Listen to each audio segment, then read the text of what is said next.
तो बच्चों, आज हम 5वीं कक्षा के 10वां पाठ गणाधन ये आज हम देखेंगे, सीखेंगे।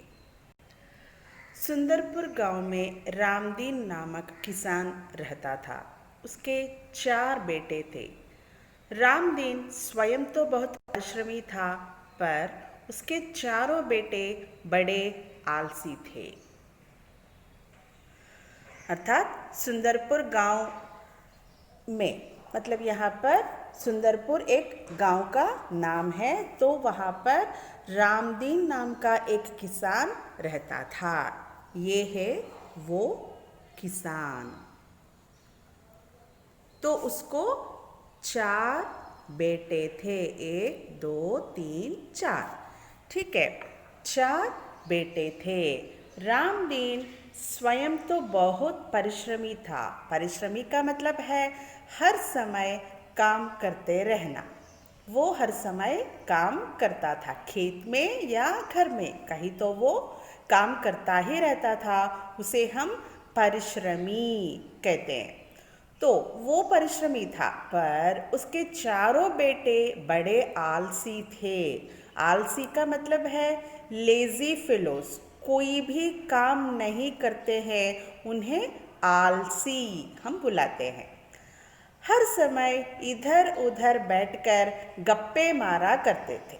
तो वो चारों क्या करते थे, जहाँ उनको जगह मिले बैठने के लिए वहाँ बैठकर गप्पे मारा करते थे। मतलब इधर का उधर का बातें करते रहते थे, कोई भी काम नहीं करते थे। रामदीन उनके इस अल्हड़पन से परेशान था। अल्हड़पन का मतलब है इर्रेस्पॉन्सिबल, मतलब किसी काम पर ध्यान देकर वो जो न करते हैं उसे अल्हड़पन ऐसा हम कहते हैं। तो इस आदत से बहुत परेशान था रामदीन। उसे हमेशा बेटों के भविष्य की चिंता सताया करती। तो हर समय वो बच्चों के भविष्य के बारे में ही सोचता रहता था, क्योंकि कोई भी काम न करेंगे तो पैसे कहाँ से मिलेंगे। अगर पैसा ना मिला तो वो कैसे कुछ खाकर खरीदेंगे। इसलिए बहुत परेशान था।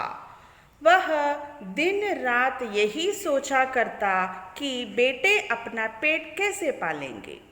तो हर समय रामदीन एक ही बात सोचता रहता था कि बेटे आगे जाकर भविष्य में अपने पेट कैसे पालेंगे। मतलब जीवित रहने के लिए हमें खाना है। खाना मतलब कुछ तो कमाकर हमें खाना है, लेकिन ये तो कुछ कमाते नहीं, तो वो कैसे आगे जाकर अपने पेट पालेंगे, इसलिए वो व्याकुल मतलब चिंता में रहता था। एक रात वह इन्हीं विचारों में खोया था, तभी उसका पत्नी ने झिझकते हुए उसे एक उपाय सुझाया। उपाय सुनकर वह कुछ देर सोचता रहा, फिर एकाएक खुशी से उछल पड़ा।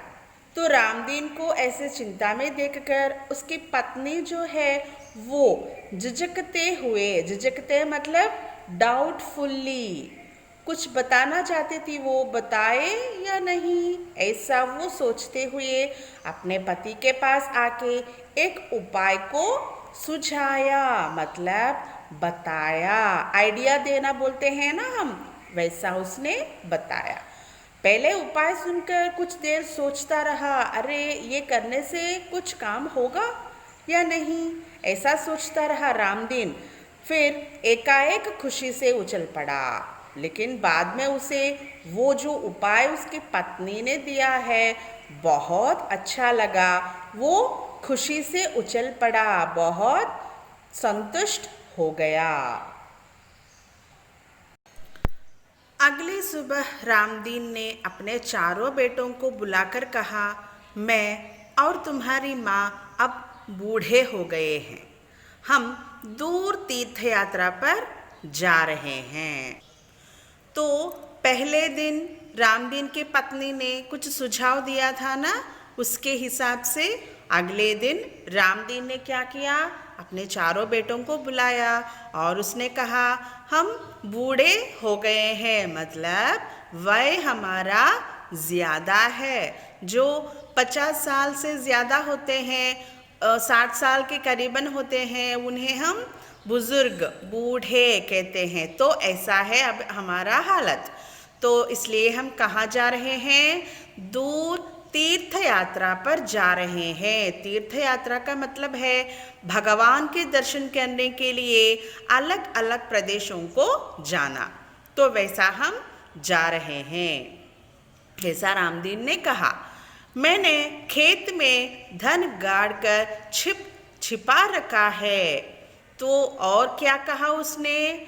हम तीर्थ यात्रा में जा रहे हैं और हमारा जो खेत है ना, उसमें खेत के अंदर मैंने धन गाड़ कर छिपा रखा है। वहाँ पर मैंने धन मतलब पैसे, वहाँ पर मैंने गाड़ना मतलब खुदाई करना, कुल्हाड़ लेकर उससे हम जो खुदाई करते हैं, खुदाई करने के बाद बीज बोते हैं, हल से खुदाई करते हैं खेत में।